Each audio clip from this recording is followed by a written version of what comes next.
fakta di lapangan ya, legislatif agamis setelah jadi ya bantu tempat ibadah sekian puluh juta, sekian ratus juta. Tapi kok nggak ada toh legislatif nasionalis itu bantu sanggar budayanya Pak Hardi, bantu sanggar budaya Rakyat Prasojo, bantu pembangunan padepokan seni, terus membuat perda kalau mau masuk sekolah ini harus bisa tari beskalan.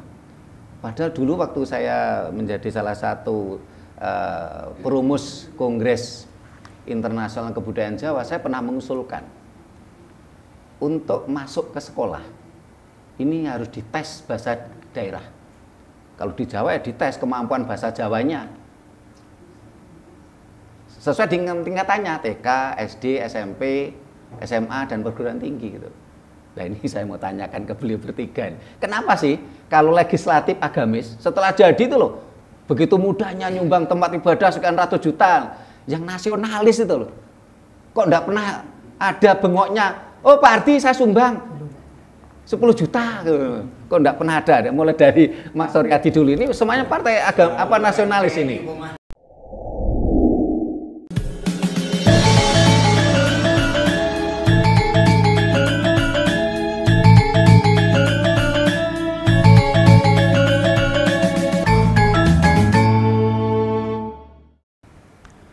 Rahayu.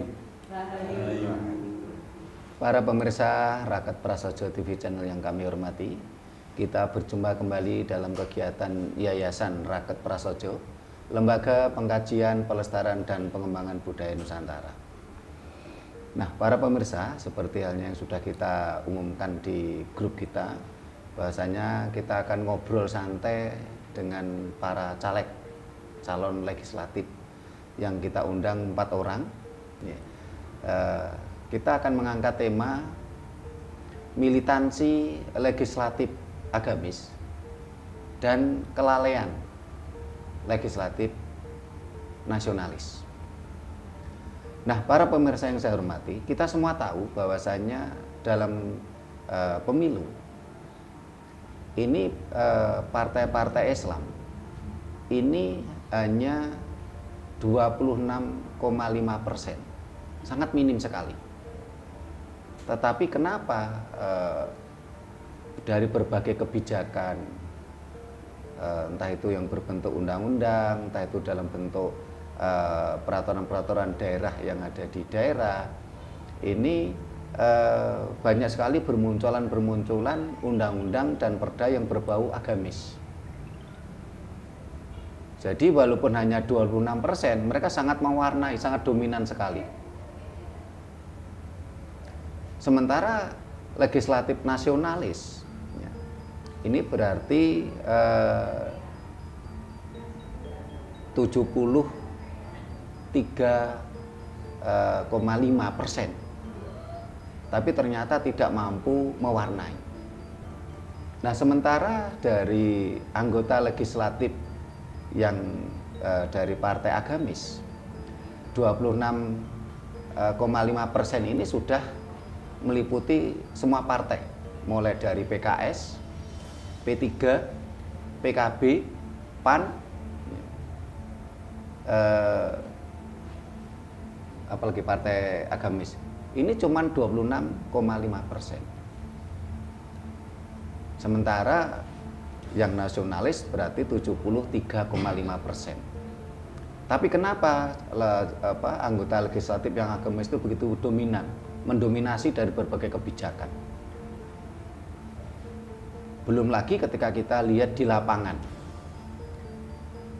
caleg-caleg legislatif terus setelah jadi yang dari agamis ini begitu langsung action. Mereka membantu pembangunan rumah-rumah ibadah. Tetapi sampai detik ini kita belum pernah mendengar anggota legislatif dari nasionalis ini membantu sanggar budaya miliknya Pak Hardi, membantu pembangunan padepokan, atau membuat kebijakan kalau mau masuk sekolah ini harus bisa tari Jawa atau tari Batak minimal 2. Sementara legislatif agamis mendominasi.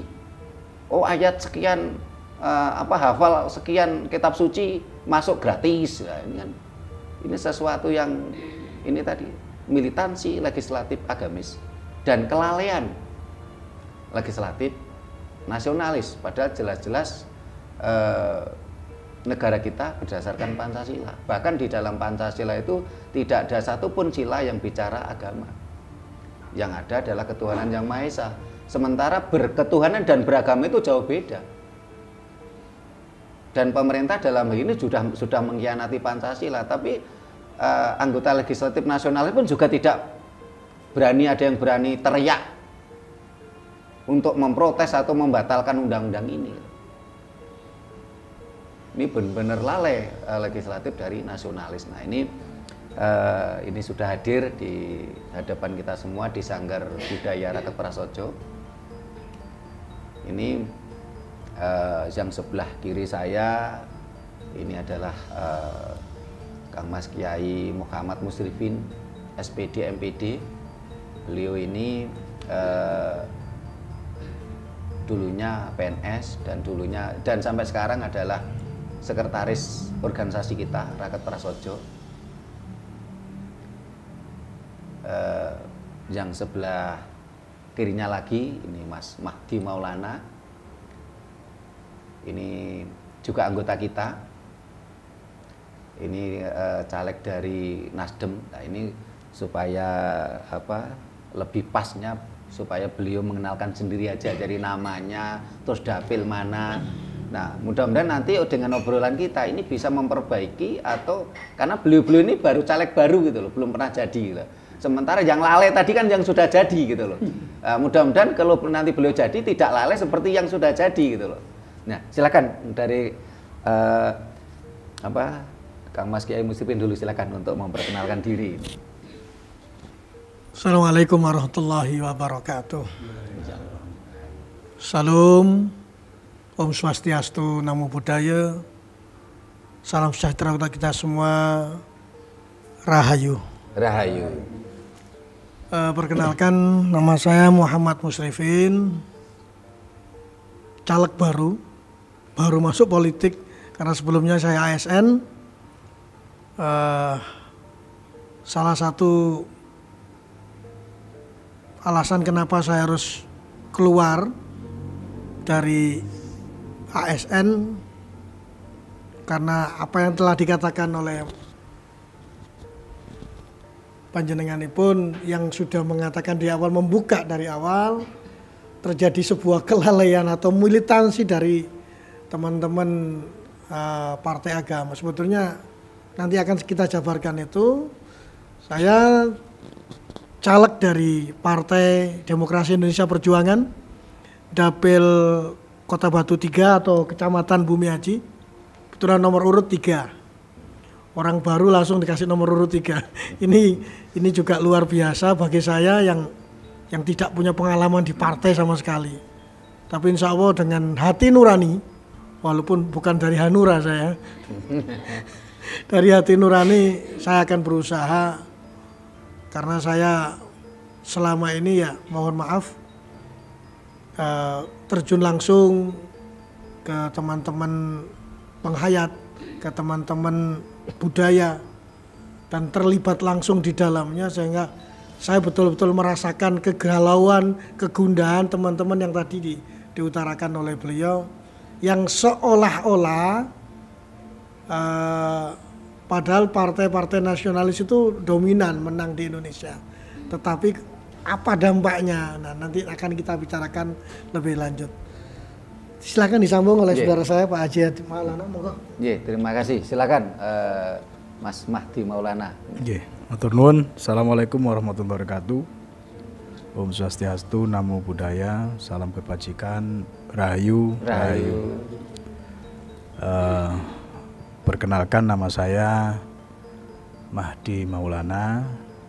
Saya caleg dari Partai Nasdem yang berdomisili di Kabupaten Malang, tepatnya di Karangploso, Dapil 5 kalau di wilayah Kabupaten Malang, yang meliputi Dau, Wagir, Karangploso, Pujon, Ngantang, dan Kasembon. Menyambung apa yang disampaikan oleh Bapak Romo Sutrimo. Jadi ya memang motivasi kita itu macam-macam lah. Tapi yang pasti kita niati semuanya adalah untuk kebaikan wilayah kita paling tidak. Karena kita berada dan berangkat di tingkat 2, Kota dan Kabupaten Malang atau Malang Raya, Kota Batu. Saya kira siapapun itu pasti akan mempunyai keinginan, tujuan yang mulia untuk kebaikan wilayah kita lah. Dan kedepannya yang lebih luas ya memang untuk bangsa ini. Terlepas dari kita sama-sama tahu bagaimana keberadaan kita saat ini. Sama seperti yang disampaikan oleh Kiai Musrifin tadi, apa yang di samping menjadi motivasi kita, kemudian tujuan kita, kemudian menyikapi apa yang sekarang terjadi, andai kata kami misalkan bisa menjadi atau bisa duduk di anggota dewan, ya kami sendiri pasti akan mempunyai tips-tips lah, langkah-langkah yang diawali dengan komitmen dari kami. Saya kira itu sementara untuk perkenalan. Untuk yang lain-lain nanti mungkin kita bisa lebih ke sharing ya Pak Trimo, karena istilahnya kami dengan Yai Musrifin itu kan newcomers istilahnya. Muka baru. Iya, jadi nanti ya kami sambil jalan menimba ilmu dari apa yang sudah ada. Mungkin seperti itu. Terima kasih. Assalamualaikum warahmatullahi wabarakatuh. Terima kasih Rayu. Mas Mahdi Maulana dan Kang Mas Muhammad Musrifin ini, beliaunya ini caleg nasionalis gitu. Ya kita memang sengaja kita mendatangkan 4 caleg ya, rencana itu semuanya dari nasionalis karena kita tidak mendatangkan dari agamis, itu pertimbangannya satu. Memang organisasi kita adalah organisasi Lembaga Pengkajian Pelestarian dan Pengembangan Budaya Nusantara. Kita bukan organisasi agama. Sehingga dalam berbagai pertemuan kita, termasuk di channel YouTube kita tidak pernah pakai salam agama. Cuman kalau berdua tadi memakai salam agama, bahkan agama semua disebut ya, ini kan termasuk ini apa namanya bahasa marketing gitu loh. Sehingga nanti biar yang memilih beliau itu tidak cuma satu kelompok saja gitu. Dan kita doakan nanti mudah-mudahan ya kalau menurut saya bukan mudah-mudahan, harus jadi gitu loh. Karena kebetulan dua-duanya ini anggota kita gitu loh.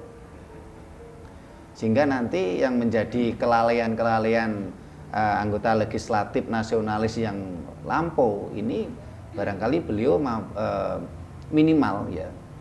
Ini kalaupun toh tidak mampu mendominasi, minimal itu bisa mewarnai. Karena seperti yang kita sampaikan prolog di depan. Nah, para pemirsa yang saya hormati, sudah hadir Mas Suryadi. Ini beliau ini caleg dari Partai Golkar, juga partai nasionalis. Bahkan saat ini beliau sudah menjadi anggota legislatif. Bahkan kalau nggak salah menjadi ketua fraksi Golkar ya, di DPRD Kota Malang. Untuk memperkenalkan diri, Mas Suryadi, silakan. Oke, mohon izin. Bismillahirrahmanirrahim. Assalamualaikum warahmatullahi wabarakatuh. Selamat malam dan salam sejahtera untuk kita semua. Terima kasih banyak atas sambutan hangatnya berkumpul bersama dengan para senior-senior ini. Ini kesempatan yang luar biasa bisa berkumpul dan bisa menempa banyak pengalaman tentunya, karena saya masih di usia yang muda ini, perlu juga banyak menempa pengalaman-pengalaman dari para senior-senior ini.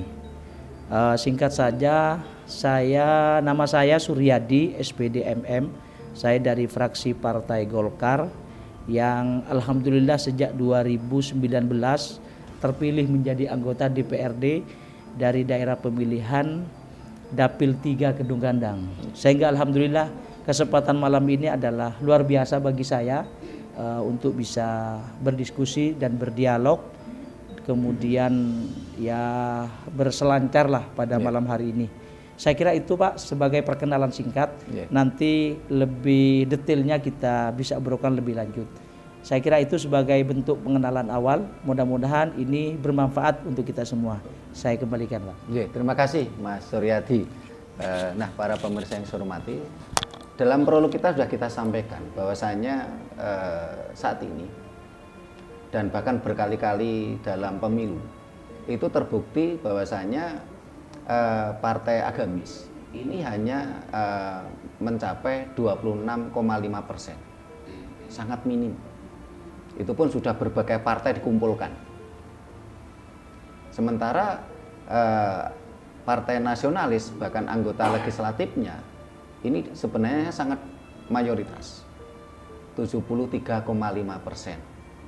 Tapi kenapa dalam berbagai kebijakan yang ada ini legislatif agamis ya lebih mendominasi, lebih mewarnai mulai berbagai kebijakan-kebijakan yang berbau agamis, sehingga sampai-sampai ketika Presiden Jokowi menjadi presiden periode pertama lewat Menteri Dalam Negerinya Pak Cahyokumolo ini harus banyak bersih-bersih undang-undang yang berbau agamis yang bertolak belakang dengan undang-undang dasar kita, bertolak belakang dengan konstitusi dasar kita, yaitu Pancasila.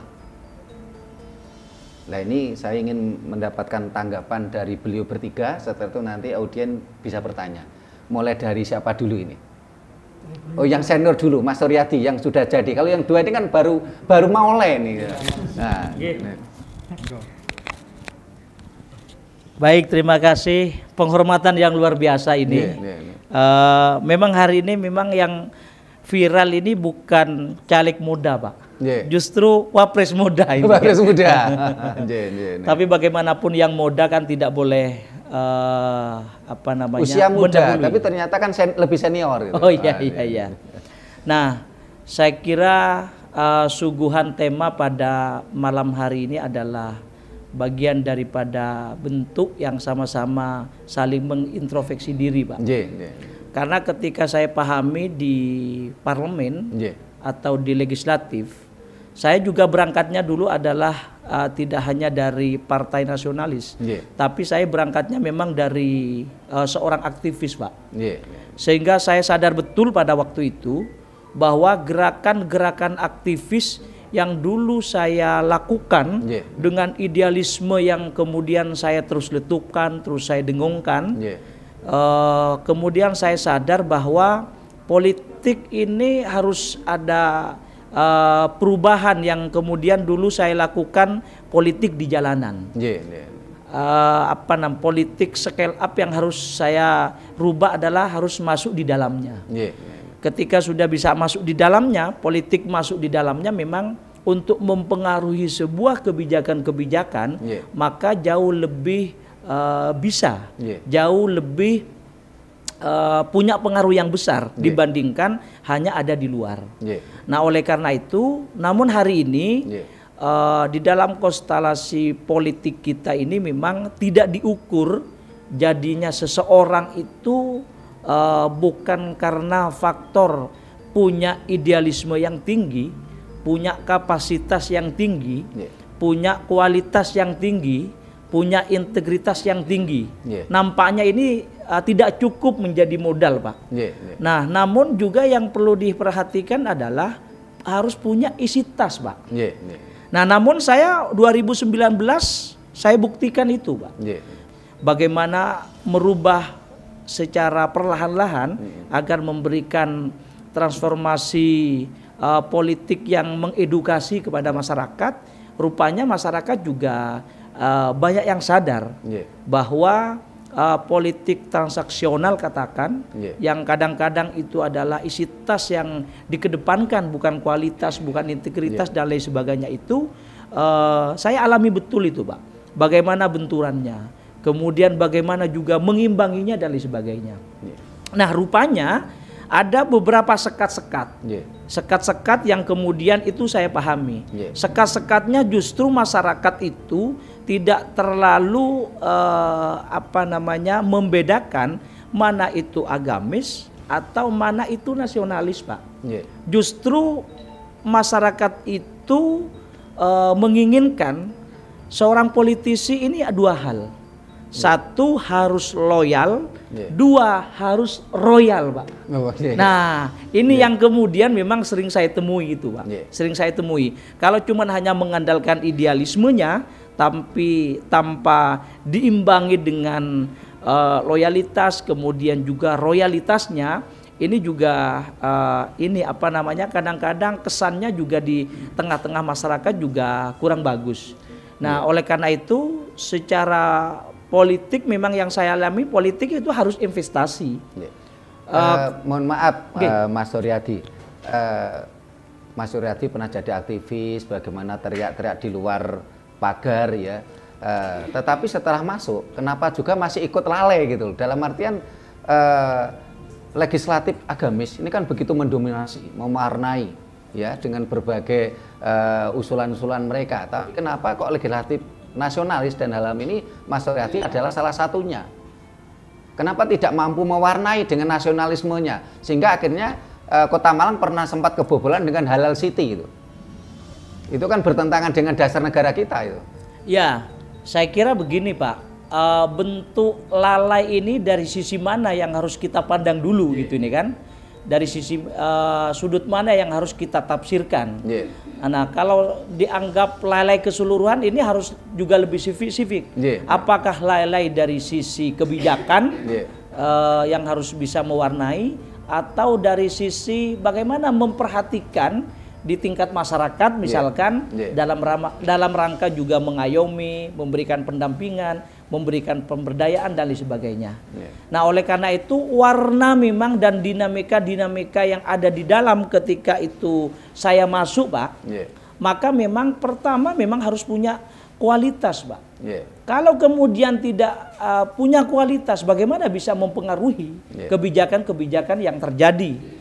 Bagaimana kemudian juga bisa meneriakkan kebijakan-kebijakan itu sendiri. Nah, saya kira kami secara konsistensi ideologi kepartaian misalkan sebagai ini partai yang banyak orang menganggap adalah partai yang nasionalis, kami memang tempatkan bahwa Malang ini adalah sebagai kota perjumpaan, perjumpaan dari berbagai bentuk kalangan. Nah, sehingga kebijakan-kebijakan ini tidak harus kemudian ini juga menguntungkan kelompok-kelompok satu saja, tapi bagaimana kelompok-kelompok yang lain itu juga bisa harus diperhatikan dengan kebijakan-kebijakan yang ada di Kota Malang ini. Toh kemarin itu kan kebijakan Malang Halal City itu dibatalkan, yang membatalkan malah teman-teman aktivis di luar pagar juga waktu itu. Nah, saya kira gini, Pak, kalau Malang Halal City saya berkomentar, mungkin bisa dilihat bahwa ketika Malang ini ingin menjadikan sebagai halal tourism, Malang halal tourism, maka saya langsung keluarkan Malang ini darurat regulasi. Karena memang regulasinya belum dibuat. Nah, karena ketika berbicara dengan akademisi, tentu berbicaranya adalah soal literasi. Kalau dengan pemerintah ya regulasi. Kalau dengan masyarakat tentu bicaranya adalah bicara ya eksperimen, pengalaman-pengalaman dan perpaduan-perpaduan itu. Nah, sehingga pada waktu itu ketika berbicara dengan pemerintah, buatkan dulu regulasinya. Kalau regulasinya tidak dibuatkan, tidak dihadirkan, bagaimana bisa mengaplikasikan apa yang kemudian itu menjadi Malang Halal Tourism itu? Secara regulasi memang tidak ada, Pak. Dan kemudian juga secara pembatalan saya kira dari masyarakat secara formalnya lah ya. Secara formalnya saya belum menemukan juga bahwa misalkan menanggapi misalkan lewat dari sisi mana, saya pun juga menanggapi itu. Dan itu juga tidak ada juga yang sampai hari ini sepengetahuan saya, Pak. Kalau misalkan dari masyarakat atau dari kelompok mana yang kemudian membatalkan, saya belum menemukan itu secara formalnya. Secara formalnya bahwa diasumsikan bahwa kemudian diklaim, saya kira juga kurang pas juga, Pak. Kurang pas juga ketika diklaim bahwa yang membatalkan adalah itu. Dan kami juga memberikan perimbangan. Semuanya adalah mau dibentuk, mau dijadikan seperti apa Kota Malang ini, ya harus regulasi, Pak. Yang kemudian dikedepankan. Mas Suryadi. Nah, sekarang gantian yang Partai Nasdem nih, bagaimana nih Mas Mahdi Maulana mengenai hal yang sama yang saya tanyakan tadi. Iya, terima kasih. Iya, sebenarnya apa yang disampaikan oleh Pak Suryadi ya Pak ya, dari Partai Golkar yang ada di wilayah kota. Secara umum yang disampaikan oleh Pak Trimo terkait dengan apa istilahnya yang terjadi saat ini, yang disampaikan bahwasannya keberadaan partai yang mewakili atau dengan background agamis dengan persentase yang tidak banyak tetapi bisa menguasai. Ya saya menyampaikannya karena posisi juga caleg yang pertama kali juga, beda dengan Pak Suryadi yang sudah berpengalaman, sehingga berbicara itu kalau sudah mengalami kan beda dengan yang berangan-angan. Tapi setidaknya hari ini kan bukan sesuatu yang susah, kita mencari informasi terkait apapun. Kalau menurut saya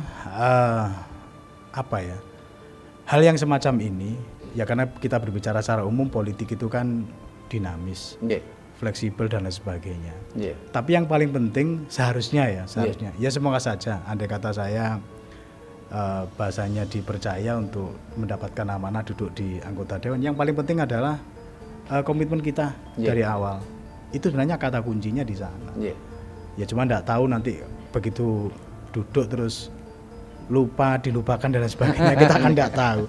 Tapi yang paling penting itu Pak Trimo juga Bapak, Ibu-ibu dan pemirsa Rakyat Praseja TV ini, saya kira secara prinsip, karena negara kita ya kita sama-sama tahu lah, negara demokrasi yang itu juga harus kita kedepankan. Selama itu sudah menjadi kesepakatan, ya kuncinya juga di sana. Cuma saya sendiri kan saya tambahkan sedikit karena di lain sisi ya, contohnya saya sendiri dari Partai Nasdem, Pak Yai Musrifin dari PDIP, kemudian Pak Suryadi dari Partai Golkar. Ya ini nasionalis, religius juga sih sebenarnya. Cuman kan ya itu tadi, begitu kita ngomong artinya begini, kita kan diakui atau tidak, mayoritas Indonesia ini kan Muslim. Kemudian dibagi beberapa kelompok agama, ya salah satunya saya menyebutkan Nahdlatul Ulama, itu kan mayoritas. Nah ini pasti akan terbawa menjadi tanggung jawab secara pribadi, karena selaku pemeluk agama Islam juga di kelompok yang agamis juga. Cuman kalau kita sudah ngomong masalah kepentingan partai dan demokrasi, kalau menurut saya ya kuncinya di apa yang sudah disepakati bersama, sehingga jalannya nanti seperti apa bisa ada pengawasan lah, seperti itu. Mas Mahdi Maulana, tetap dipegang dulu, saya ingin tanya ke Mas Mahdi Maulana. Ketika kita bicara kesepakatan NKRI itu jelas, kesepakatannya adalah dasar negara kita bukan negara agamis, tapi negara Pancasila. Di dalam Pancasila tidak ada satupun sila bicara agama, bicaranya adalah ketuhanan. Dan berketuhanan dan beragama itu jauh beda. Sangat jauh beda. Orang makna berketuhanan dengan beragama itu jauh beda. Dan fakta di lapangan, mayoritas kita itu agama KTP. Bahkan dalam sensus penduduk yang dilakukan oleh pemerintah Hindia Belanda tahun 1940, agama Islam itu cuma 20%. Menjadi mayoritas karena dipaksa oleh Orde Baru dengan Undang-Undang Nomor 1 Tahun 69. Akhirnya itu pun juga mayoritas agama KTP. Ini fakta di lapangan. Terus yang ingin saya tanyakan ke Mas Mahdi Maulana. Bupati Malang mengeluarkan kebijakan kalau saya bertentangan dengan Pancasila. Kenapa pegawai negeri di bawah lingkungan Pemkab Malang harus memakai pakaian yang identik dengan agama Islam? Padahal PNS atau aparat negara itu tidak beragama. Sebagai contoh begini, Mas Pati pernah jadi kades. Mas Mahdi Maulana boleh beragama, tapi Kades Ngijo kan nggak beragama. Lah ini kan kebijakan Bupati Malang, ini Pak Sanusi kan bertentangan. Seandainya nanti Mas Mahdi Maulana jadi, berani nggak itu mengkritisi kebijakan Bupati? Saya sudah, sebelum jenengan bertanya, saya sudah ada gambaran jawaban, Pak. Hebat ini. Enggak begini, artinya ya jenengan tadi sudah menyampaikan karena ya meskipun di sekup bawah lah ya, paling bawah, saya pernah menjadi kepala desa 2 periode mulai 2011 dan kemarin tidak dilanjutkan di 2023 kemarin. Saya menjawab dengan apa yang sudah pernah saya lakukan. Ya memang secara pribadi ya, saya juga mengakui Pak, ini ia menjadi permasalahan tersendiri karena suatu saat ini pasti akan menjadi permasalahan-permasalahan yang menjadi tidak sederhana. Saya mencontohkan apa yang sudah saya lakukan waktu menjabat jadi kepala desa. Yang umumnya di mana-mana itu kalau, mohon maaf ya dalam tanda kutip, kaum minoritas ini susah untuk mendapatkan tempat. Nah, waktu itu pernah ada, mohon maaf saudara-saudara kita dari Nasrani mau mendirikan gereja.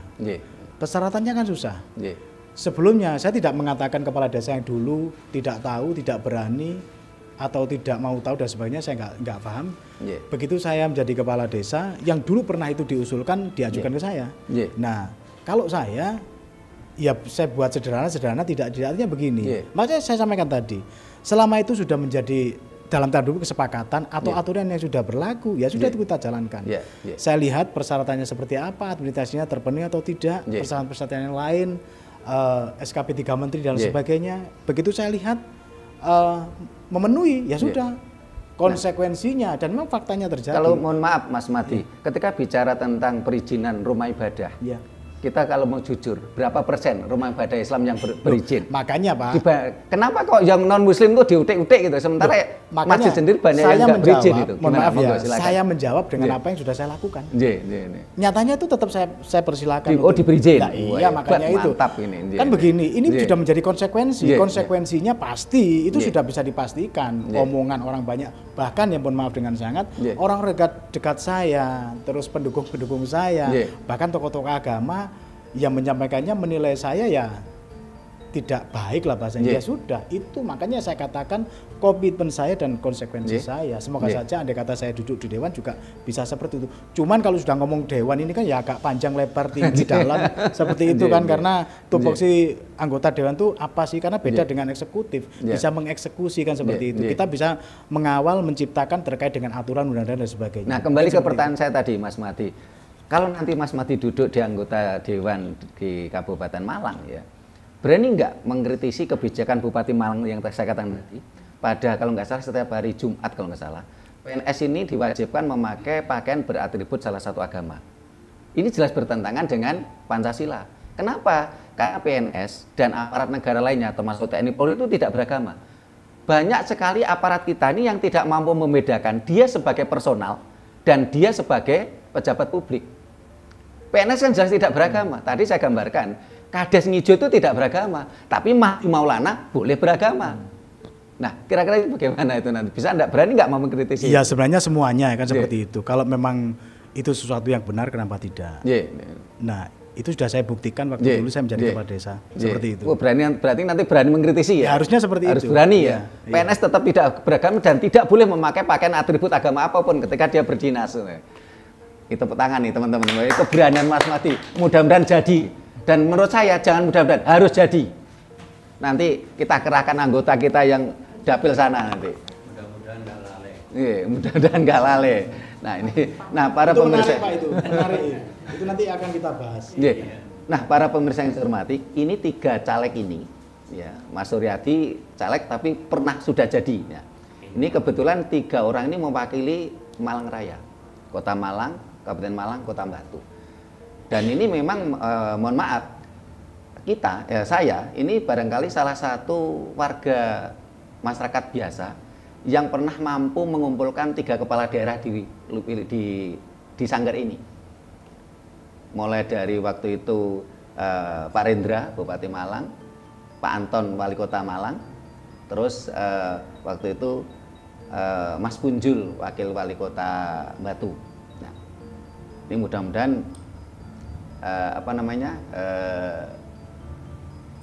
ini menjadi suatu bersejarah tersendiri. Kalau Bupati Malang mulai dari Pak Sujud, Pak Rendra, Wali Kota Malang Pak Penny ini pernah ke sanggar ini semua, termasuk Wakil Wali Kota Malang kemarin Mas Sopyan Edi Jarwoko ini bahkan meditasi ke sanggar kita tengah malam itu. Nah, ini mudah-mudahan jadi awal yang baik lah. Ini, nah sekarang ke Kang Mas Muhammad Musrifin ini, bagaimana nih tanggapannya beliau ini, kok sampai beliau ini usianya masih muda. Kalau banyak orang mengatakan kok gak iman-iman, masih 11 tahun jadi PNS. Usia beliau baru 49, 11 tahun untuk pensiun guru itu kan 60. 11 tahun kok dikorbankan. Padahal untuk caleg kan masih belum pasti gitu. Nah, berani dikorbankan. Nah, ini gimana monggo. Silakan. Terima kasih. Tadi awal sudah saya katakan kita itu tergelitik untuk maju itu tergelitik. Mungkin di sini udah pengalaman Pak Suryati. Saya juga pengalaman Pak. Pengalaman dorong mobil Pak. Dorong mobil sudah jalan kita kena belu itu Pak. Dari pengalaman itu kayak terasa luar biasa sekali. Ketika kita menitipkan suara kita, menitipkan harapan dan impian kita kepada orang yang kita dukung, ternyata tadi sebagaimana judulnya kelalaian itu yang luar biasa. Tapi sebetulnya itu bukan kelalaian itu sebetulnya. Itu pikun yang sistematis gitu. Karena apa ada? Saya yakin beliau Pak Suryati di kancah ruang dewan itu lobi-lobi luar biasa sekali.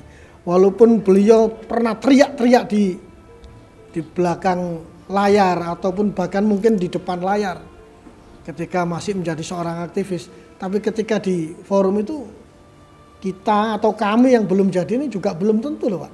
Belum tentu. Naif kalau sekarang kita ngomong pasti nanti saya bisa, itu naif. Naif. Tapi paling tidak. Kita itu kan punya, kalau orang Islam namanya nawaitu. Niatnya sudah, gimana niatnya gitu. Nah seperti yang dikatakan oleh Pak Sutrimo, saya tinggalkan dunia ASN. Saya per 1 Juni kemarin masih di Kementerian Agama Kota Batu Pak. 15 tahun terakhir pegawai negeri atau ASN di lingkungan Kementerian Agama itu tidak ada yang purna dini, juga tidak ada yang mengundurkan diri. Saya mengundurkan diri Pak, bukan purna dini. Itu yang membuat orang macam-macam, nyane wong gendeng dan sebagainya itu. Memang gila saya, gila apa? Gila itu tadi, kondisi ini harus segera dibenahi kalau saya diberikan amanah sama Yang Maha Kuasa. Ya, kebetulan saya penasihat Gus Durian Kota Batu Pak.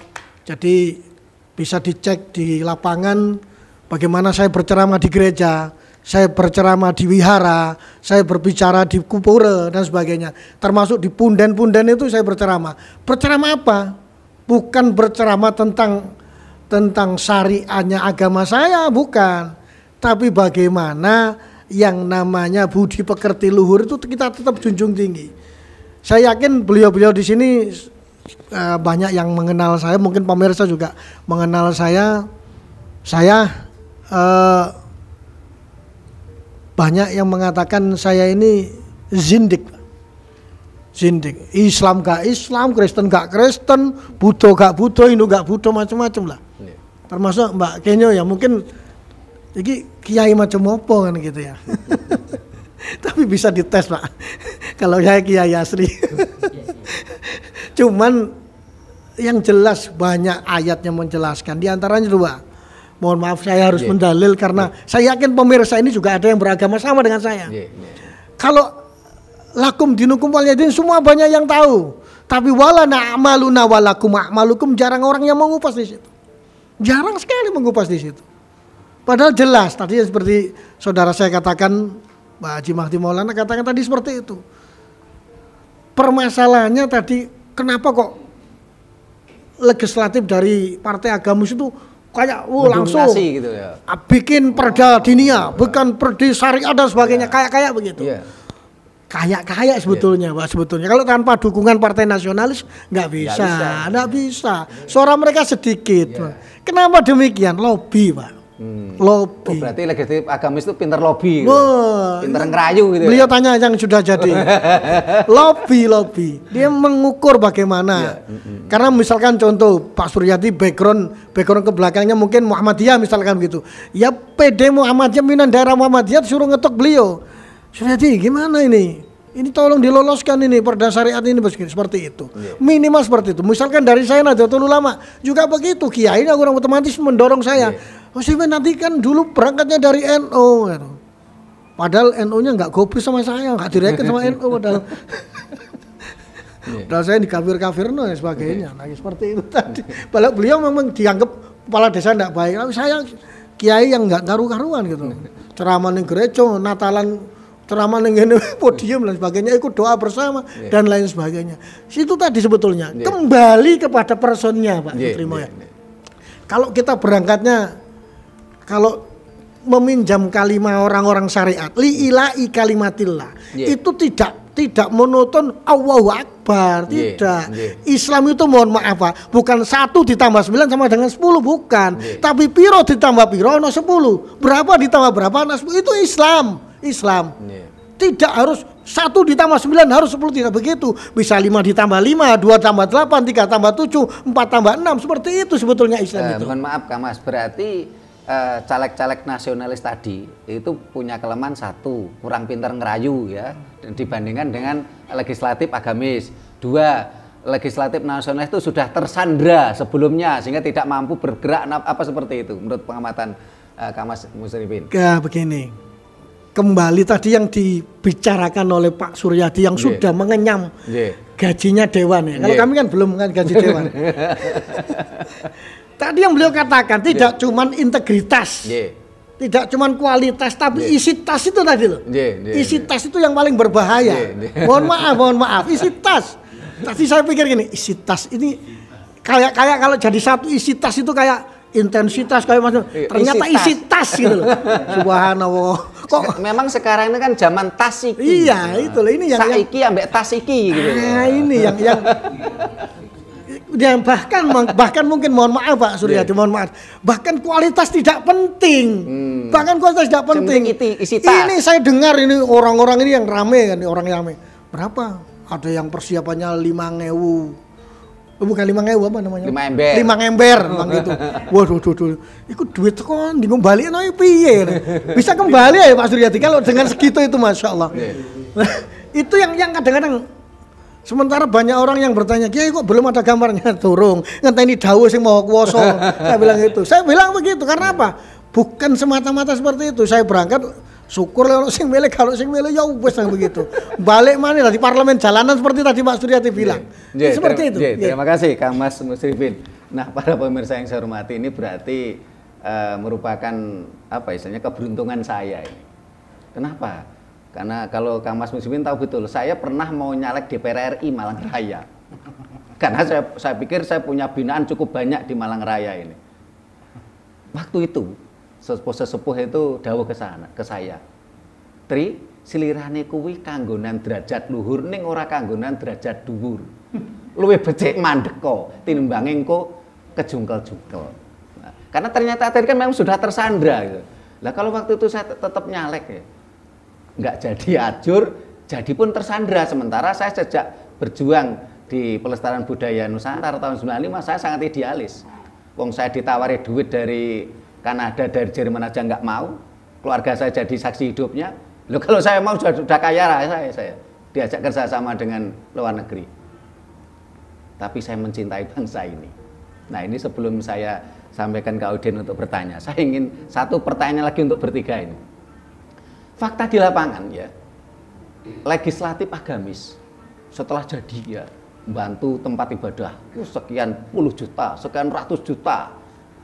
Tapi kok nggak ada toh legislatif nasionalis itu bantu sanggar budayanya Pak Ardi, bantu sanggar budaya Rakyat Prasojo, bantu pembangunan padepokan seni, terus kemarin buat perda kalau mau masuk sekolah ini harus bisa tari beskalan. Padahal dulu waktu saya menjadi salah satu perumus Kongres Internasional Kebudayaan Jawa, saya pernah mengusulkan untuk masuk ke sekolah ini harus dites bahasa daerah. Kalau di Jawa ya dites kemampuan bahasa Jawanya sesuai dengan tingkatannya, TK, SD, SMP, SMA, dan perguruan tinggi gitu. Nah ini saya mau tanyakan ke beliau bertiga. Kenapa sih kalau legislatif agamis setelah jadi itu loh, begitu mudahnya nyumbang tempat ibadah sekian ratus juta, yang nasionalis itu loh, kok enggak pernah ada bengoknya, oh Pak Hardi saya sumbang 10 juta, kok enggak pernah ada. Mulai dari Mas Suryadi dulu, ini semuanya partai agama nasionalis ini.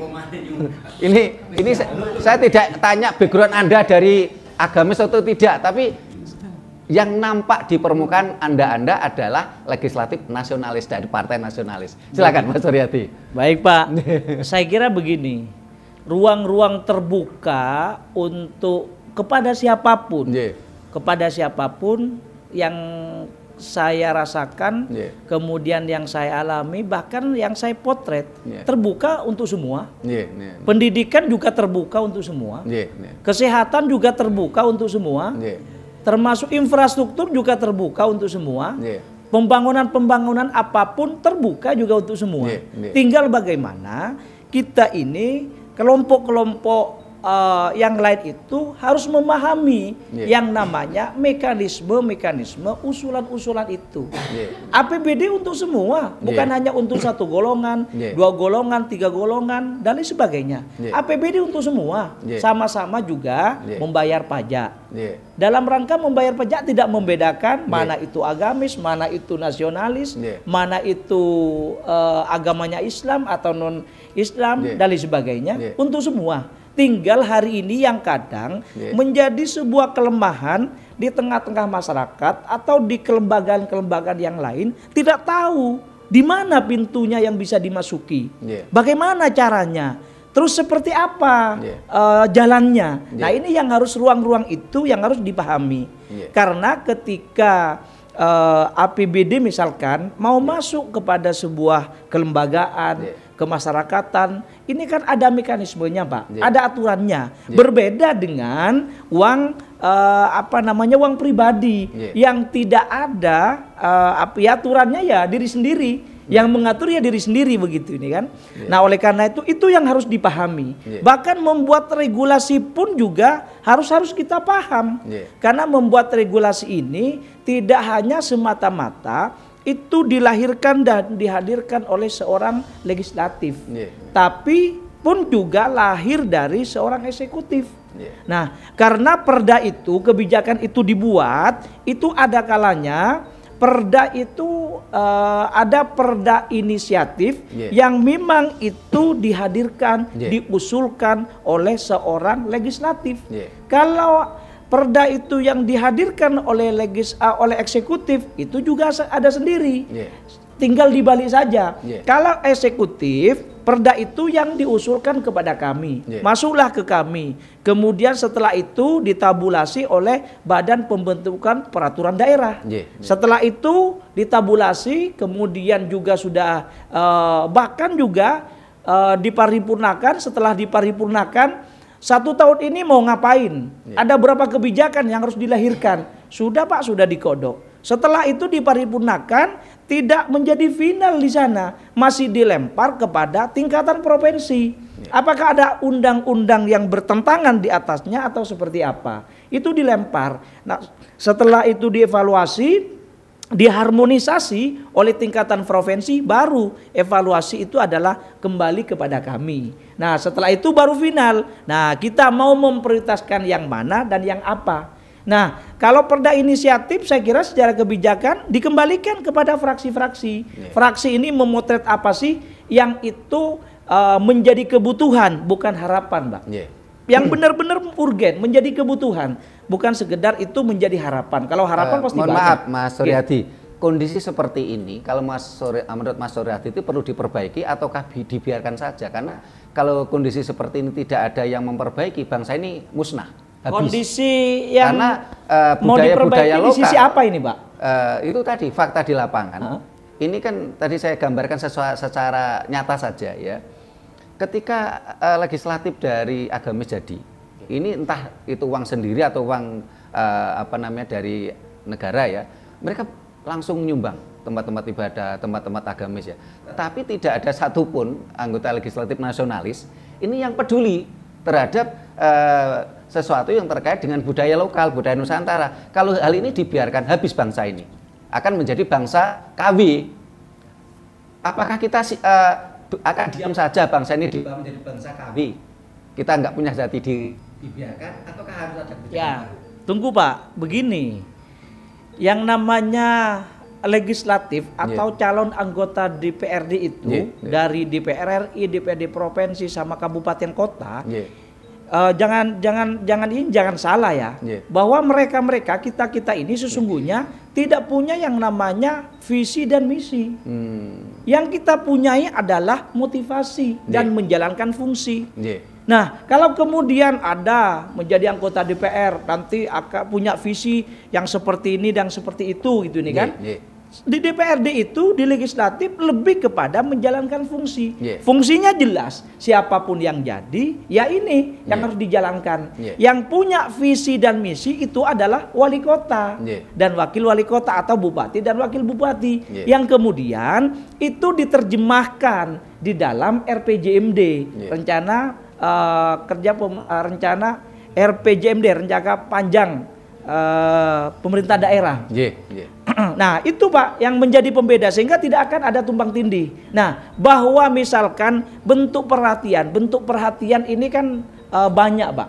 Ada kalanya itu dipublish, ada kalanya juga tidak dipublish.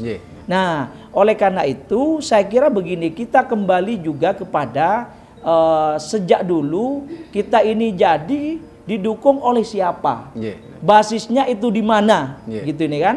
Kemudian juga siapa yang kemudian itu menghantar. Kami yang jadi punya Pak datanya. Kami yang jadi punya kemudian datanya dari berbagai kelurahan misalkan, dari berbagai kecamatan, bahkan dari tingkat RW, tingkat RT, bahkan di tingkat TPS pun kami juga memahami dan menguasai dan kemudian mengetahui soal data-data itu. Nah, prioritas utama ya yang kita perhatikan adalah itu. Nah, bahwa selama ini Pak, selama ini memang ketika dari akar rumput yang mengusulkan, ya tentu kami carikan jalan gitu kan untuk kemudian terkait dengan pendampingan itu. Dan mungkin kalau saya masuk ke sini, mudah-mudahan ini bukan yang pertama dan yang terakhir, Pak. Dan saya sampai hari ini juga belum ada aspirasi kaitan dengan dari sini misalkan dan dari sebagai bentuk misalkan komitmen kepada kebudayaan, kami hadirkan yang namanya Perda Pemajuan Kebudayaan. Nah, sudah kami hadirkan itu. Kemudian Perda pendampingan kepada masyarakat miskin juga kami juga hadirkan. Nah, artinya memaknai memberi itu kan tidak harus wujud uang. Justru yang paling berharga kepada seorang legislatif ini Pak, jangan minta finansialnya, tapi mintalah kebijakannya yang itu bisa berpihak. Nah justru ini Pak, justru kami senang Pak, kami senang ketika misalkan ada sebuah kontrak politik yang ingin dibangun. Oke, saya akan hantar misalkan Mas Suryadi, kemudian jadi kembali nanti. Terus tiba-tiba ada ada MOU politik misalkan.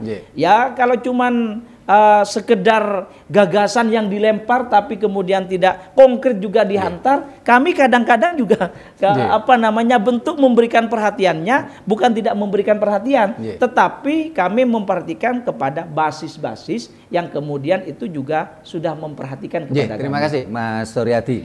Kalau dari Partai Golkar yang pernah ke sanggar kami, memang waktu itu Pak Rendra ya, Ketua DPD Golkar Kabupaten Malang, terus Ketua DPD Golkar Kota Malang, Mas Edi Sopyan. Nah ini beliaunya ini jadi Golkar juga, mudah-mudahan tadi katakan ini bukan yang pertama dan yang terakhir.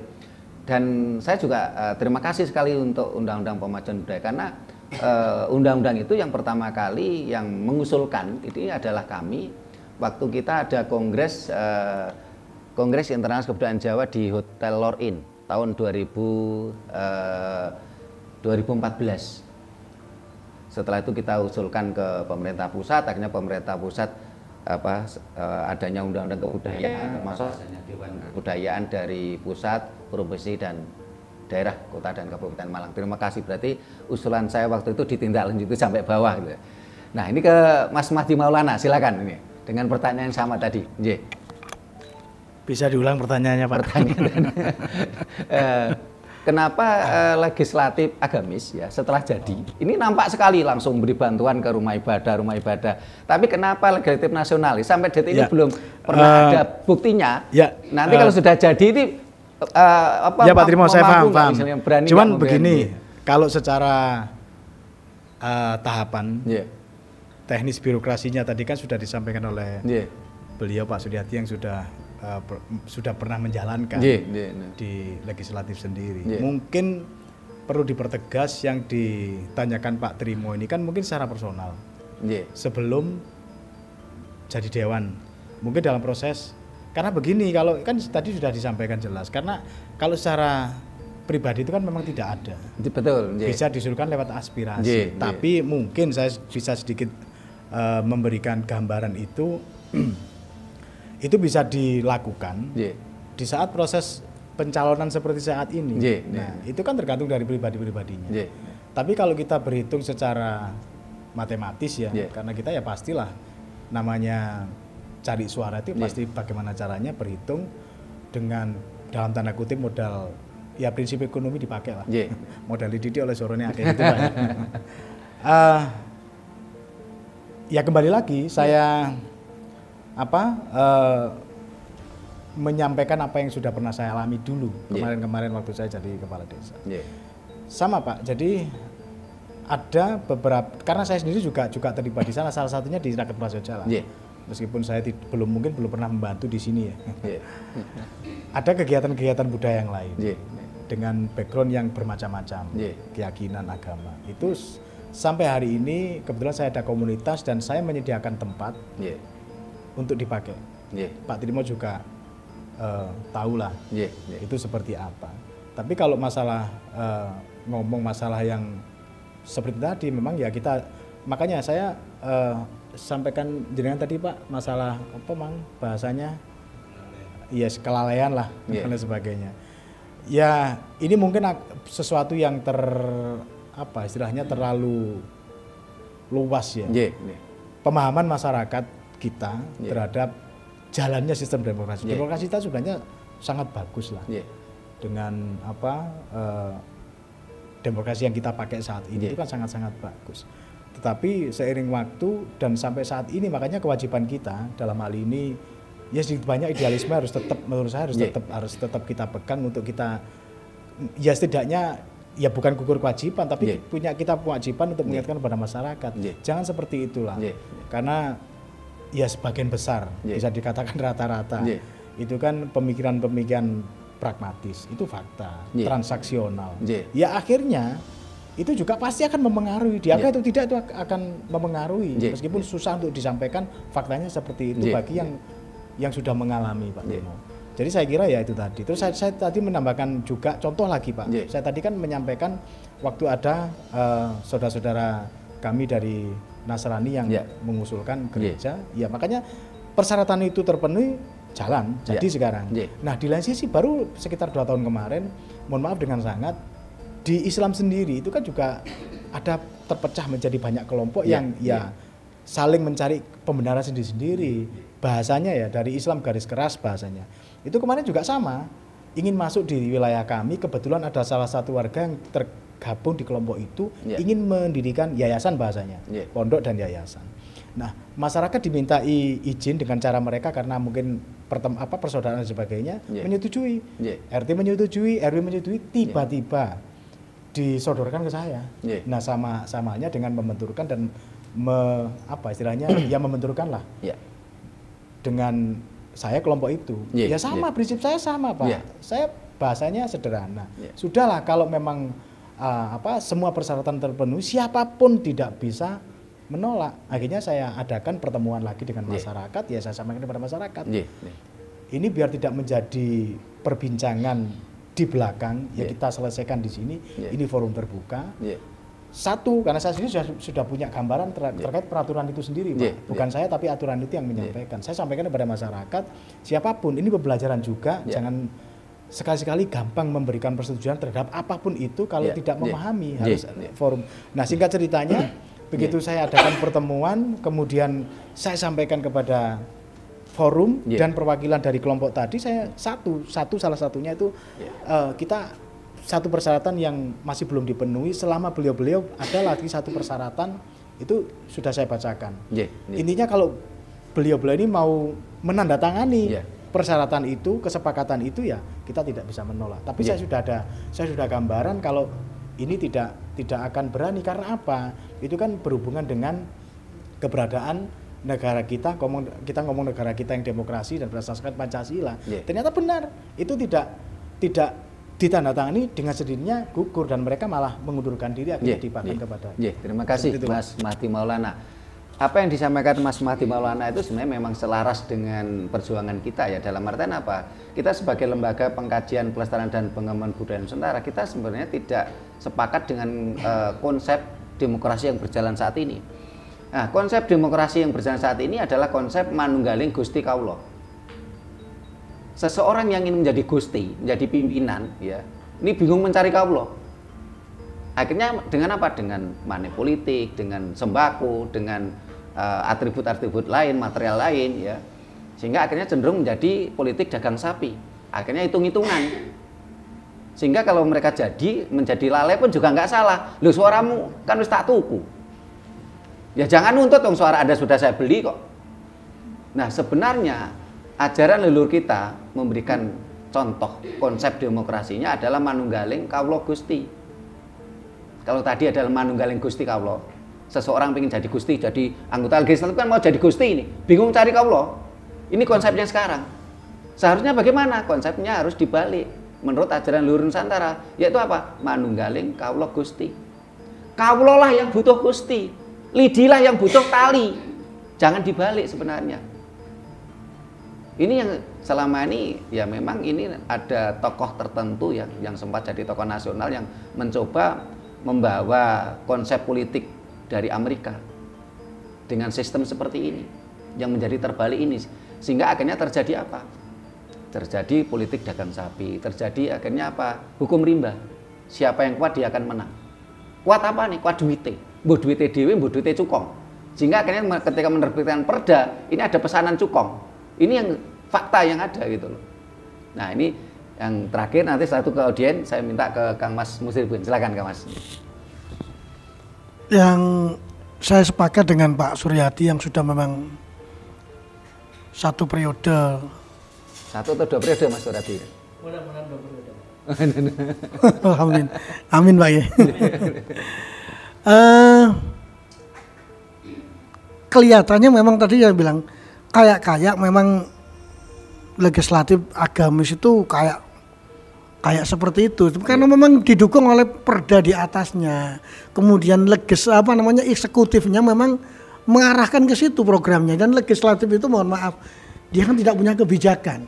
Dia tidak punya kebijakan, atau kayak tadi dikatakan visi dan misi, legislatif itu bukan eksekutif, jadi otomatis tidak punya visi dan misi. Kemudian kalau mereka itu pintar mengarahkan pokok pikiran atau pokir itu ke arah yang seperti itu, ini memang ini salah satu kelemahan ya mungkin ya. Mestinya kalau saya berpikir begini, rata-rata ngapunten kados panjenengan ini tidak di breakdown oleh legislatif. Pak Trimo jenengan damel niki ada peluang untuk bikin ini. Itu tidak di breakdown seperti itu. Tapi teman-teman legislatif agamis itu datang ke pesantren-pesantren, ke musola-musola, takmir masjid, semua dikasih seperti itu.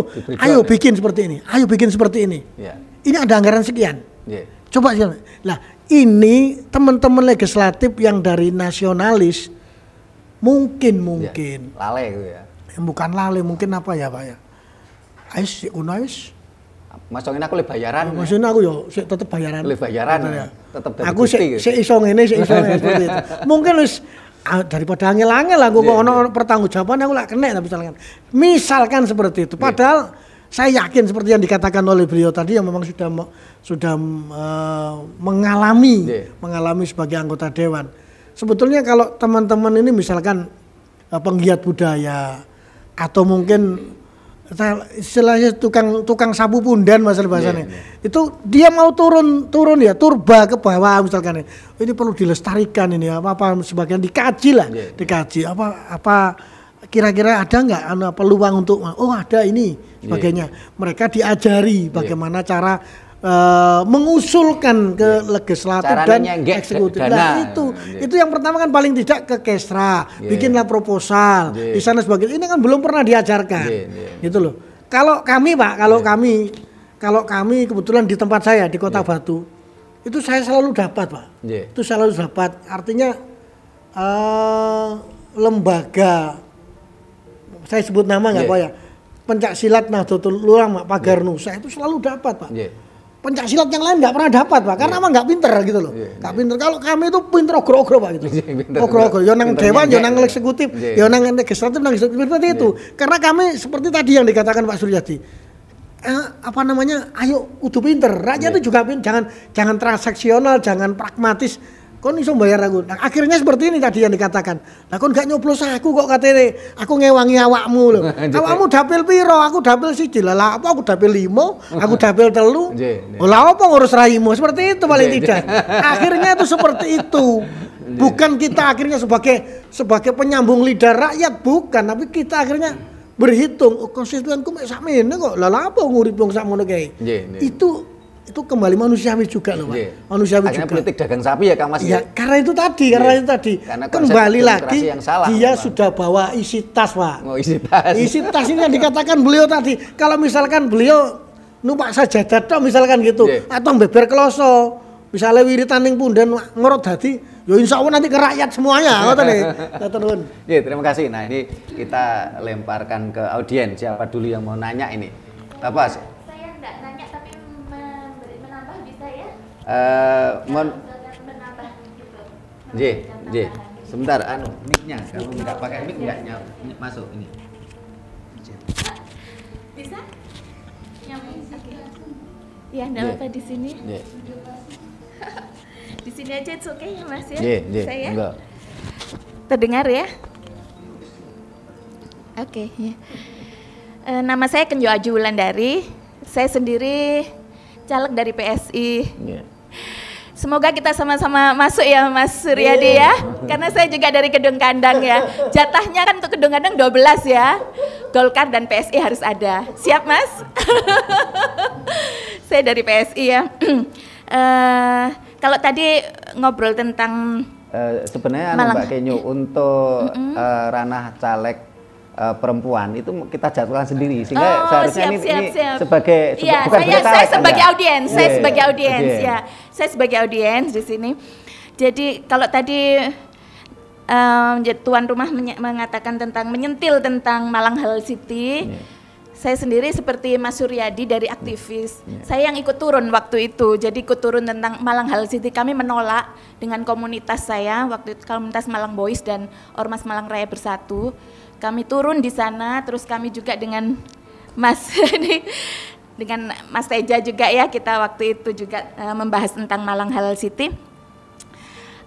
Saya rasa memang harus ada komunikasi lebih intens, itu aja masukan saya sih, komunikasi lebih intens. Kalau nanti jenengan udah jadi anggota dewan, harus ada komunikasi intens dengan masyarakat. Kita bisa mengajak komunitas-komunitas atau organisasi-organisasi seperti organisasi keagamaan. Nah, mungkin karena komunikasinya yang kurang ini tadi aja.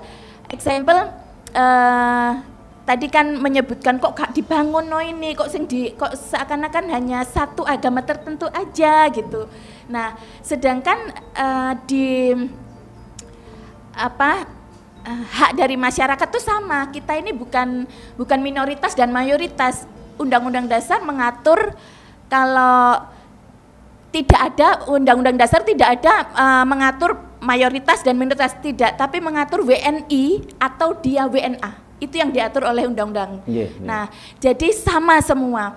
Hanya memang kurangnya komunikasi sehingga ndak tahu tadi seperti yang dikatakan Mas Suryadi tadi kan pintune itu gak ngerti. Nah karena mereka ndak ada ndak ada komunikasi dan mereka mungkin sungkan mau datang ke wakilnya itu kadang-kadang sungkan. Nah ini koyo ada hambatan. Nah mungkin masukan buat saya kalau nanti kita ya menjadi anggota dewan nantinya wakil rakyat kita lebih banyak turun blusukan menanyakan seperti sekarang ini bagus sekali ya mau datang ke sini terus mendengarkan apa yang jadi aspirasi masyarakat tuh sangat bagus sekali. Itu dari saya. Terima kasih Mbak Kenjo. Pak Ardi mau nanya silakan. Silakan Mas Pak Ardi. Rahayu. Bahagia banget ya malam ini kita ketemu dengan orang-orang yang akan mewakili kami masyarakat. Pertama tak dungan dhisik, mudah-mudahan yang ketiga ini jadi karena banyak ditanya tadi. Mudah-mudahan jadi ya. Tuhan Yang Maha Esa betul-betul mengabulkan jadi. Meneh dongane meneh. Zaman durung kenal nek caleg kok. Ya. Saya ini masyarakat murni saiki ya. Orang Gedung Kandang. Saya kenal beliau Pak Suryadi tapi beliau tidak kenal saya. Saya warga RW 7. Ya. Golongannya Karang Taruna yang saya main bina. Fotonya memang ganteng aja di mana-mana. Akrabnya sampai Pak Gatot tok sampai aku gak. Saya ketua Kandaga Seni Budaya Malang Raya, Mas. Memang selama ini tak akoni ya. Nanti lah itu ya. Ini ada sedikit apa yang ilustrasi saya. Kemarin saya baca status salah satu caleg dari wilayah Gedung Kandang ini statusnya itu. Sebetulnya caleg itu nggak butuh masyarakat. Sebaliknya masyarakat butuh caleg. Aku mau protes itu. Lah sing milih sampean niku sapa lek gak masyarakat. Tapi tadi Mas Trimo mengatakan manunggaling kawula Gusti aja sing butuh pemimpin ya jane rakyat. Rakyat. Iku mang aku gak trimo apa status tadi. Loh kok sombong ono caleg gak ada. Ndak saya sebutkan ya. Tapi caleg dari Gedung Kandang salah satu ya ngono statusnya. Caleg itu gak butuh masyarakat. Tapi sing butuh masyarakat iku sing dibutuhno masyarakat iku caleg. Ya kayak memperjuangkan ini memang. Terus karena saya ketua Kandaga Seni Budaya dan saya punya ludruk, paribasannya rek ludrukan sih. Mangan tahu dicampur kupat, daging sapi di bumbu Bali. Lek kate pemilu bingung ngakrapi rakyat. Lek wis dadi lak kabeh programe lali. Kabeh sing dijanjekno memang lo lali gitu ya. Mudah-mudahan itu tidak terjadi. Malam ini kan saya dengar sendiri itu. Dengan beliau yang baju merah ini kenal saya udah 5 tahun yang lalu. Saya kalau ketemu ngambil yai hari ini murni ya politisi ya. Yang tengah memang baru pertama kali ini ketemu tapi saya senang dengan beliau. Hari ini kita butuh pemimpin muda. Butuh sekali. Yang muda yang berkarya, yang muda yang bergerak dan yang muda itu yang akan merubah segala suasana. Harapan saya yang muda ini apapun yang terjadi kemarin-kemarin wis caleg lali, caleg tadi terutama ini loh. Nasionalis. Saya seniman, tapi saya pernah aktif di partai. Tahun 87 saya sudah jurkam nasional PDI. Ya. Zaman kepemimpinan Pak Suryadi. Pernah. Jadi saya seniman yang ngerti politik dan saya politisi, tapi saya berjiwa seni. Dengan beliau bingung saya. Saya kagum dengan beliau ketika beliau berorasi. Oh ya, hanya lo ya, aku sih katiki mang kelambi abang. Kemudian dengan Pak Suryadi sudah seperti tadi saya sampaikan, beliau ini aktif dan akrab di kalangan anak-anak Karang Taruna. Karena beliau adalah ketua Karang Taruna Kota Malang. Penjenengan tidak kenal saya Pak, tapi saya kenal penjenengan. Jangan khawatir ya.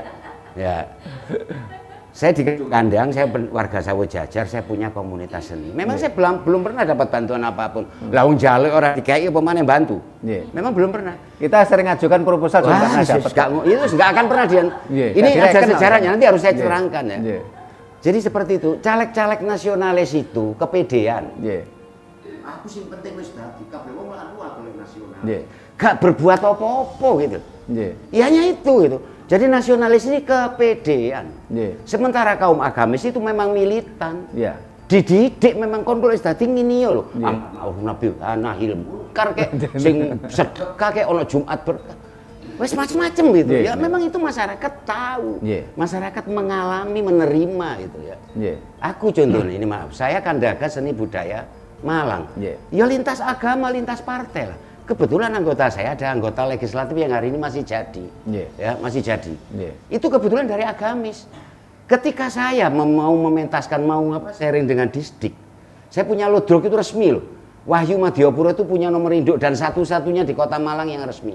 Kepingin pentas, apa jawaban wong Disdik? Sampeyan gak akrab ambek ketua dewan nih apa? Coba akrab sama dikongkon main. Selama ini yang main di Kota Malang ini lodrok gabungan. Jadi di Joko iki yang penting lodrok. Ya rusak lodrok. Enggak ono pakeme, ya. Itu. Jadi saya sendiri yang resmi lah apa udah kayak nomor induk barang. Enggak, karena nggak deket itu. Sementara ada teman saya yang bukan siapa-siapa, tapi punya program karena deket dengan anggota dewan, KP dicairkan. Gak usah tak sebut namanya, roh itu ya. Ada, kok ngatur saya ke juta, 1 juta. Orang apa-apa nih, bernaung di bawah itu ya. Jadi itu. Jadi mudah-mudahan ya, ini pembelajaran loh ini. Ini kan kuliah semalam ini. Bagi calon-calon legislatif yang baru muncul. Dan penjenengan caleg baru karena baru nyalek hari ini. Gitu. Sama gitu. Tapi saya yakin ya dengan pandangan-pandangan apa yang disampaikan tadi. Udahlah katakanlah tadi yang terlena. Mudah-mudahan nanti periode yang berikutnya tidak lalai beliaunya bertiga ini. Iya. Terus masyarakat Pak, iki perlu tak sampaikan. Kalau tempat saya didatengin macam-macam caleg. Di KSBM itu Mbak Genyo ya, Mbak Genyo kebetulan salah satu anggota kami ini Dewan Penasihatnya KSBM. Caleg Golkar mlebu mrono. Ya. Ngomongnya apa? Gini loh, sampean tuh sekarang dukung saya dulu ya. Nanti kalau saya sudah jadi, sampean tak perjuangkan anggotaku nyebek kabeh. Kandaga Seni Budaya Malang Raya kebetulan. R-nya enggak saya itu. Ya kebetulan ketuanya saya dan saya orang Gedung Kandang. Mesti aja basis seni saya yang terbanyak di Gedung Kandang. Monggo kepin kenal dengan saya nanti. Terima kasih Pak. Sementara ini nggak didelok nggak apa-apa ya. Jadi itu ya. Jadi banyak caleg dari yang lain. Terus masih saya lanjutkan tadi. Di KSBM ada salah satu anggota saya. Itu memang anggota legislatif yang masih sekarang masih aktif. Ketika kami mendekati orang-orang nasionalis, langsung dipukul loh saya. Lho ndek KSBM sampean niku wis ana iki. Ya. Iki wong agamis enggak tak sebut partainya ya enggak enak ya enggak etis. Iki lho sampean niku wis berbau iku sama diseteriku sama nelongso saya itu. Berarti kalau seni itu enggak boleh toh. Ya. Enggak boleh toh misalkan ada orang agamis masuk. Ya kan boleh-boleh aja. Cuman ini kan dari apa yang disampaikan di diskusi kita ini. Ya sing nasionalis ya ojo kepedean, ojo terlena, ojo lali gitu. Mentang-mentang nasionalis Indonesia itu kabeh kan nasionalis. Akhirnya kepedean. 26%. 26,5%. Tapi terus lali ya, penting aku wis dadi ya, itu pun dari berbagai partai. Nah, dari berbagai partai. Ya itu tadi salah satu partai ada di tempat saya. Padahal orang ini tidak pernah minta saya dukung.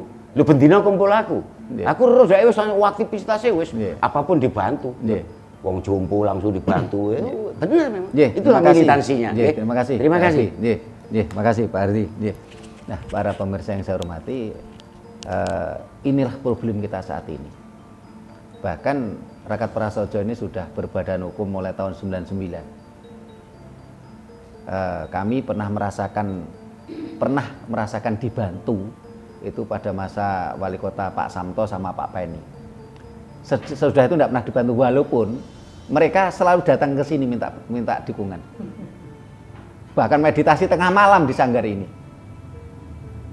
Ini yang jadi fakta di lapangan. Nah ini sebelum ditutup ini tanggapan beliau bertiga tentang apa yang disampaikan Mbak Kenjo sama Pak Ardi. Nah dibalik dari kamu. Dari ini aja. Dari Mas Suryadi, silakan Mas. Oh dari saya lagi Pak. Saya kira begini Pak, menjadi anggota DPR itu ataupun yang mau atau yang sudah nyalek lah hari ini, rata-rata ini kan tidak punya ilmu kebatinan Pak. Kalau punya ilmu kebatinan ya tidak perlu disampaikan, ya bisa mengerti sendiri Pak. Kalau tidak punya ilmu kebatinan, ya hal apapun ini kan harus dikomunikasikan. Nah, saya jujur saja pada sanggar ini saya juga baru tahu juga gitu kan. Baru dengar juga, entah karena saya yang ini apa namanya kurang bersosialisasi atau memang eksistensi daripada apa namanya kelembagaan-kelembagaan yang kurang berselancar dengan kami, baik di fraksi misalkan ataupun di komisi, karena kami sesungguhnya berikan ruang, Pak, selebar-lebarnya, siapapun itu mau berkegiatan apapun, monggo dipersilakan saja.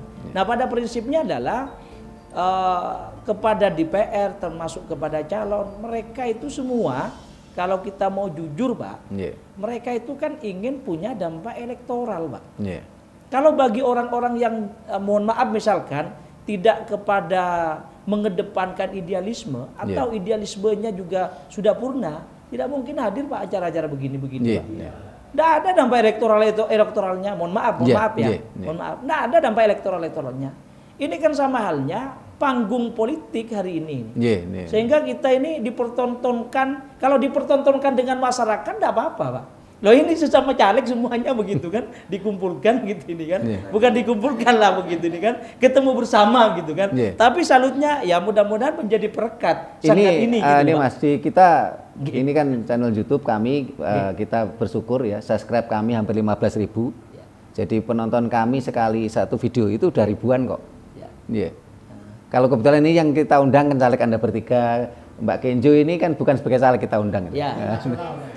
Baik. Kalau saya kira ya cukup bagus lah, karena memang sasaran kita tidak harus juga bertemu dan bertatap muka secara langsung, tetapi juga melalui media sosial dan sebagainya.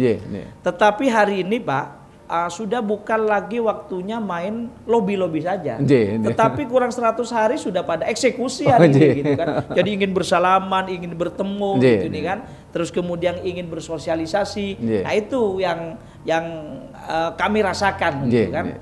Nah, sehingga ya saya apresiasi, mudah-mudahan keberadaan ini terus berlangsung. Terima kasih, dan Mas sekali Suryadi. lagi kuncinya adalah kami, Pak, terutama saya, Pak, tidak punya ilmu kebatinan. Kalau punya ilmu kebatinan, jenengan berkedip saja itu saya mengerti, Pak.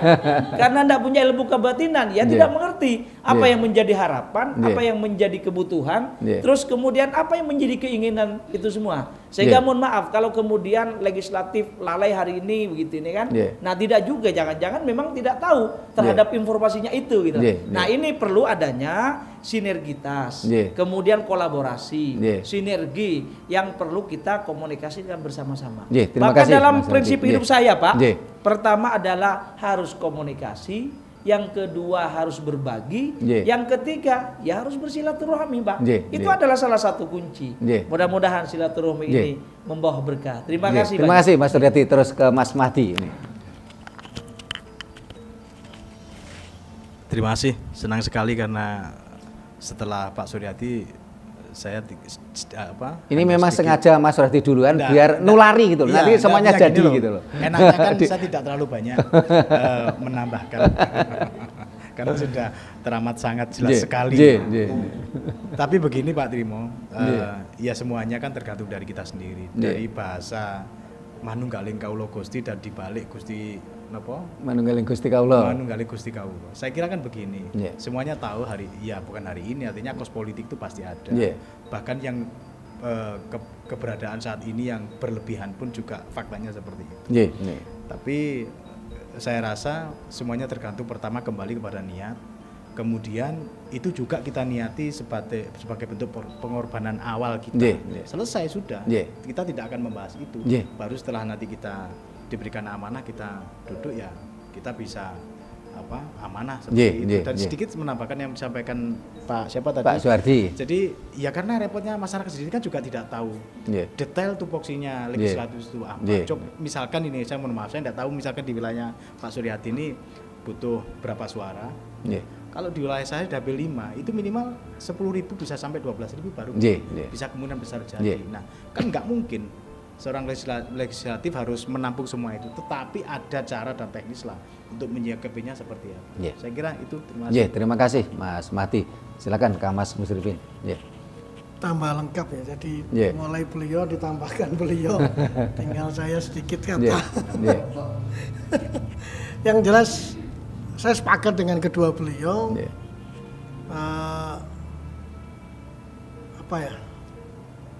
Kembali kepada diri kita. Diri kita, dan saya yakin tadi yang dikatakan oleh Pak Suryadi, kita diundang ke sini itu mohon maaf secara logika itu tidak akan mengangkat elektoral kita. Nggih. Karena bagaimanapun dapil kita berbeda-beda. Beliau di kota, di kabupaten, saya di Kota Batu sudah tidak mungkin. Orang Batu belum belum tentu 10 orang menontonnya belum tentu juga gitu loh. Belum tentu. Tetapi Pangeran Orasari. Pangeran Orasari. Gusti Kang Murbeng Jagat itu tahu. Dengan kita mengungkapkan apa yang ada di dalam diri kita hari ini, malam ini. Itu paling tidak isi sanggar ini juga ikut berdoa. Yang tadi katakan mungkin nggak paham batin ya mungkin. Tapi isi jagat ini partikel-partikel di dalam ruangan itu pasti. Oh iki wong apik, Pak Suryadi wong apik. Pak Haji Mahdi Maulana wong apik. Pemane sing ngomong tambah apik. Paling tidak itu seperti itu, artinya kita ungkapkan ini untuk apa ya? Untuk inner power kita. Bahwasanya nanti ke depan jangan seperti yang dikatakan dalam tema ini. Jangan seperti lale. Sementara yang agamis kok kenceng-kenceng seperti tadi, mereka memang melalui pengkaderan. Nah, kita yang nasionalis kadang-kadang mohon maaf. Enggak ada pengkaderan. Backgroundnya. Enggak ada tuh, saya jadi misalnya saya asal comot ini. Ini saya asal comot. Jadi moro-moro dilamar Kiai kula suwun jenengan dados. Karena saya dipandang, saya punya massa, saya punya santri, saya punya jamaah, akhirnya saya dilamar seperti itu. Kembali lagi, jamaahku wong endi kan ya? Berarti yang nyoblos wong NU ya, ya. Berarti sing tak ingoni wong NU seperti tadi dikatakan beliau. Oh sing nyoblos iki Kecamatan Bumi Haji misalnya saya 9 desa, ya otomatis yang saya dahulukan kepentingannya masyarakat ini. Itu manusiawi sekali, mohon maaf manusiawi sekali. Walaupun tanpa isi tas. Isinya dalil donga seperti misalkan seperti itu. Tetapi kembali lagi seperti yang diingatkan oleh beliau dalam topik atau tema ini, jangan lalai. Kalau kita sudah dipilih ya otomatis kalau sudah dilantik kita bukan cuma milih orang yang di dapil kita, tapi di kota kita tempat tinggal itu yang kita harus mengabdi. Menjadi wakil rakyat semuanya, bukan sekedar wakil kelompok saja. Terima kasih Kang Mas Musrifin. Nah, para pemirsa yang saya hormati, demikian tadi obrolan santai kita dengan 3 caleg ini. Mudah-mudahan mampu memberikan pencerahan pada kita semua. Ada satu hal juga yang sempat tadi kita belum ulas ya. Selama ini memang ada beberapa kesalahpahaman.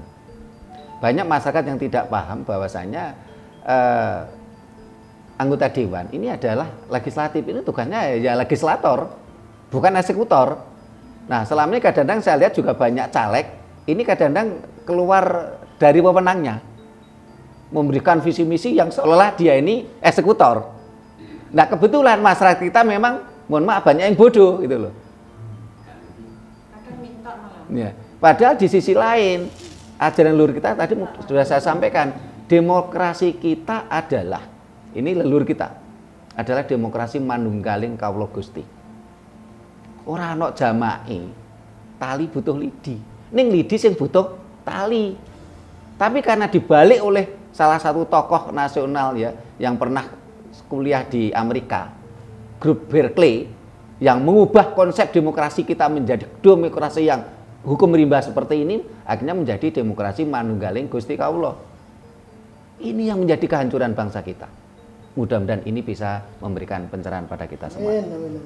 Nah, para pemirsa yang saya hormati, demikian dulu kegiatan kita hari ini. Mudah-mudahan apa yang kita sampaikan memberikan pencerahan. Bila mana ada kesalahan kami, ada tata krama kami yang kurang memadai, kami mohon maaf. Sampai jumpa di kegiatan kita lainnya. Rahayu.